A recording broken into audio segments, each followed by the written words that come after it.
Hi, and welcome to Watch the Time and my long-term, almost 18-month review of the Tevise T801. I reviewed this, obviously, as I say, nigh on 18 months ago, this watch, and I did it as an idea of something that you'd put in a Christmas cracker because it's just such a cheap watch. It was less than 20 quid delivered, which, for an automatic watch is unbelievable. Obviously, it's a Rolex homage, a Submariner sort of clone. There's some interesting wording and stuff, 100 feet of water resistance and superlative sonometer officially certified.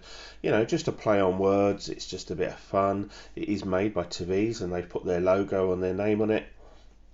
Obviously it's got the Mercedes hands and it's got like a dive style bezel. Now, 20 quid this watch, and I said at the time I think this is a great thing to put in a Christmas cracker. It's a bit of fun for someone. It is an automatic mechanical watch. You've got the sweep second hand. It's I said it was stainless steel at the time. It's not. I think it's like a base metal case with like a chromium finish over it, but the finish is held up well. I don't wear this an awful lot, but I can honestly say it's got wet, it's got thrown around. When I don't wear it, it doesn't go in my watch box. It just gets slung in a box in a drawer, so it gets knocked about. But every time I get the watch out, as soon as you start moving it, it fires into life. It keeps good time. The date changes well. It's got the Cyclops there, so you can see the date nice and easily. The lume pip on the bezel has long since departed. After I took the bezel off and put it back on again, it still works quite nicely. I mean, there's loads of play in it and all that, but it functions as a basic timing bezel. I mean, yeah, you can line it up nicely. It hasn't fallen apart. The bracelet was always a bit of an issue for me because A, it wasn't very nice quality, and B, I could never get it sized perfectly. It was either too tight or too loose. So I wear it on a NATO, but you have to be careful on a NATO that you can't do a double pass because it's a fairly thick watch and it kind of sits too high and bubbles around. You can wear it. I wore it last night on the NATO, with a double pass underneath, and it's fine. It just looks a bit odd and it sits up really high. So if you wear your NATO and do it as a single pass like I have here, then or on a Zulu, which would be a single pass anyway, it works. It's absolutely fine like that, and it wears okay. It's a big chunky watch. It's meant to be. It's not a delicate thing. So I'll just whip it off and show you it a bit more. Okay, so here's a bit more of a close up of the watch. I'll just go around it. Got a few there. You can see some marks where it's got knocked about and thrown about. Signed crown. See some marks under there. But all in all, it's held up pretty well. There's the movement. Nothing to write home about. But if you're having dinner with someone who's wears a quartz watch and has never really worn an automatic or something, you can show them that movement. It's if it gets people interested in mechanical watches, and you can say, well, these are only 20 quid, then it's all good. Get people interested in something a bit different. So it's not a pretty movement by any stretch of the imagination. I've got no idea what the movement is. Never really been able to work it out.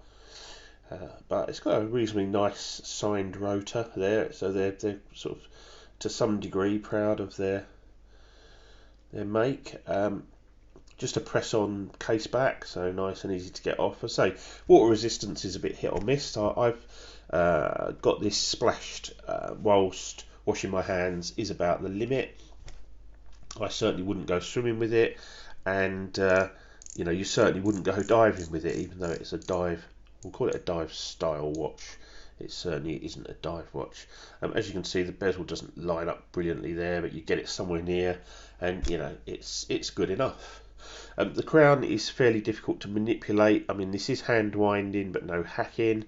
And when you come to hand wind it, it's actually quite tricky. You can do it, but it's not a pleasant experience. There you go. But to be honest, I never actually hand wind it. All I do is get it, do that, for a little bit, put it on your wrist as long as you're going to be active, and it'll gradually wind itself, and no issues whatsoever. If you just wound it a couple of times or did that and then went to bed, it's going to have stopped by the morning, obviously, but you be sensible with it and it will just run and run. I've never had it stop on me. It's accurate. It's certainly within Seiko's kind of accuracy, within about 10 to 20 seconds a day, so it's perfectly acceptable for the cost. And it it looks smart. I mean, this is one of the few watches that I've actually been wearing, and someone said to me, "Oh, that's a nice watch." And I wear, my collection now consists of some quite nice watches. One of them being an Omega, and no one's ever said, "Oh, that's a nice watch." But there you go. So I just wanted to give an update. Really, you don't have to baby these. You can just smash them around and drop them and whatever. And which I have done loads of times with this, because I'm often I use it for just like testing out straps and things. So I sling it in a box, get it out, put it on, whatever. And it just keeps going. And I think that's a testament to something like this that's bought as a little bit of fun, and then 18 months later it's still working and it's still doing what it's intended to do. It tells the time and it tells the date. It's got a basic timing function which you can use when doing cooking, or if you're out at timing a parking meter, if you're ever allowed outside again, that kind of stuff. Then this is still a great little watch. I'm not sure how available they are now. I presume you can still get them, and I presume they're still dirt cheap. But from my point of view, it was 20 quid, well spent. What can you buy for 20 quid these days? Not an awful lot. And as a little gift, a fun gift for someone, don't take it seriously. That's the key with these. It's just a bit of fun.